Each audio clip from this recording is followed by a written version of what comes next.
Someone shared that on November 11th, China's Ministry of Education issued a notice regarding regulatory change. It says that faculty and graduate advisors must not insult the personality of graduate students nor engage in improper relationships with them. Someone said this regulation, especially coming from the Ministry of Education, essentially turned the minimum or indeed bottom line moral requirement into a part of the so-called management standards. Logically speaking, it reflects the degree of social degradation under the communist leadership in China.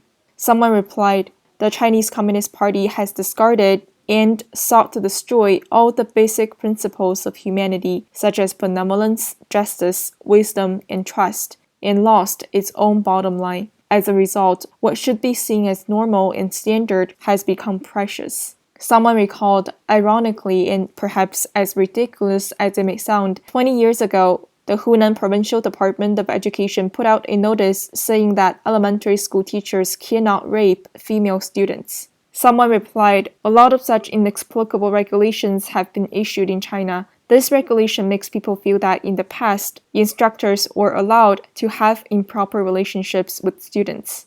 Someone also recalled in the 1980s, stores in Beijing once posted no beating or scolding customers as one of the disciplinary requirements of store employees, which is actually in nature the same as this recent notice. Someone said, similarly, there was another regulation that says there should be no bribing of officials during the holiday seasons. Someone mocked, in the future, the CCP may even enact legislation to stipulate that no deception is allowed. On November 11th, Beijing's Ministry of Public Security published a notice saying that SunDawu and others affiliated with Hebei Dawu Agriculture and Animal Husbandry Group were arrested and accused of provoking quarrels and disrupting production and operation. Criminal coercive measures have been taken. The case is currently being processed. Someone shared that Mr. SunDawu is one of the most legendary entrepreneurs in China. He is the only one who has made the company follow what he called a private entrepreneur's constitutional system. He has paid much attention to domestic pro-democracy activists. Now I hope that everyone can pay attention to his case. According to Mr. Sun's Twitter account intro, Hebei Dawu Group now has more than 5,000 employees. The company is characterized by private ownership and public governance. It has been a private enterprise for 14 years. Someone said he was arrested because he refused to participate in the illegal dividends called for by local elite groups. Someone said, as soon as I heard he was arrested on the charge of provoking quarrels, I know that he is innocent and is a good person. Someone wondered, now that the Chinese economy is already following such a downward trajectory, why does the CCP still dare to arrest private entrepreneurs? Someone replied, in fact, even when tens of millions of Chinese people died of starvation, the officials within the CCP system still led luxurious life. Someone shared this picture, which shows the special wine provided for the South China Sea Fleet of the Navy. According to the CCP's Southern Weekly newspaper, the CCP's special supply system has a long history and can be traced back to the Yan'an Mao era.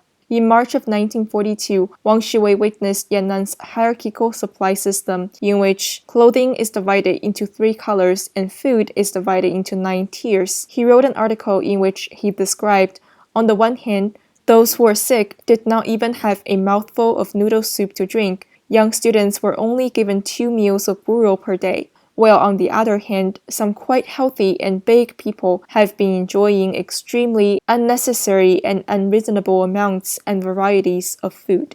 Someone replied, the CCP's special supply system is not only about food, clothing, shelter, and transportation, but also even the distribution of wives. Wang Shiwei was later killed for telling the truth. Someone said, in China, people don't even know when emergencies happen. The main reason is the CCP spends $6 billion each year, which is equivalent to about 39 billion yuan per year, 3.25 billion yuan per month, 108 million yuan per day, 4.5 million yuan per hour, 75,000 yuan per minute, and 1,250 yuan per second to maintain the Great Firewall that prevents people from getting access to real and uncensored information. Therefore, in Communist China, the news reports that people can read are exactly what the CCP wants them to read. Someone shared that on November 10th, U.S. Secretary of State Mike Pompeo delivered a speech at the Ronald Reagan Institute, pointing out that the CCP is the #1 threat to the free world. The Trump administration has successfully reversed the U.S. policy toward the CCP and will help tear down the Great Firewall so that the Chinese people can eventually make decisions regarding the future of China themselves. Those pillars of strength and candor are also the foundation for America's policy towards the world's #1 threat to freedom today, the Chinese Communist Party. It is authoritarian, it is brutish, and is antithetical to human dignity and freedom. The new and lasting consensus on the Chinese Communist Party is a historic result of America's strength and candor, precisely the traits that President Reagan spoke of. The urgency of this matter is now accepted all across the political spectrum. I'll often hear we don't want to pick between the United States and China. I remind them that that's not the fight.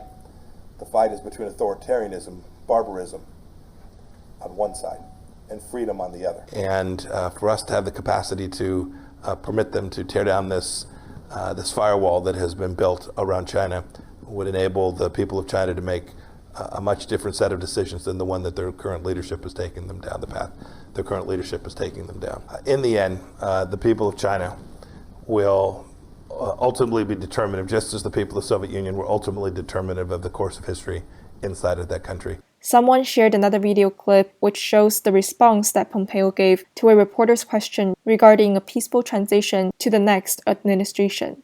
Is the State Department currently preparing to engage with the Biden transition team? And if not, at what point does a delay hamper a smooth transition or pose a risk to national security? There will be a smooth transition to a second Trump administration. Someone also shared this video clip which shows a reminder that Pompeo gave to foreign leaders. I suppose that's not too terribly difficult, but make no mistake about it. We have one president, one secretary of state, one national security team at a time. Today is Veterans Day in the U.S. Trump visited the Arlington National Cemetery to pay tribute to the American veterans who died.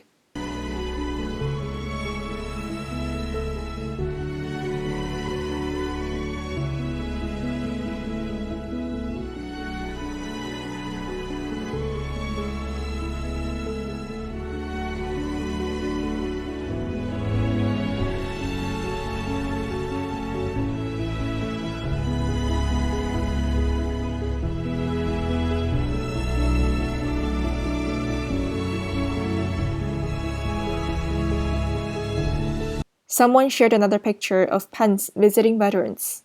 Someone shared that this is an article reported in Japanese media regarding Biden. It highlighted that Biden plagiarized when he was a graduate student at Syracuse University by embezzling someone else's paper.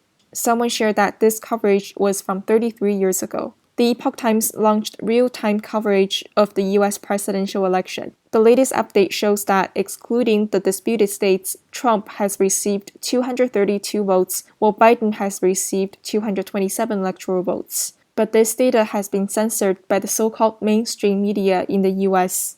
Someone shared this picture showing people arriving to the American continent decades ago.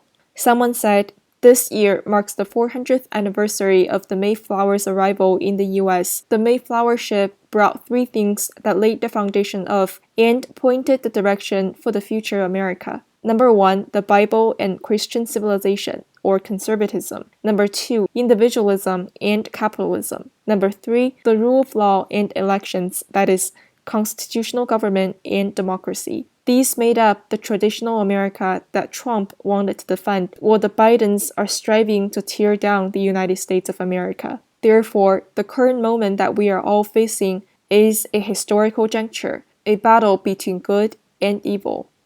Child, we will take you in. Child, we will bring you home. You'll be a flower that sees the spring.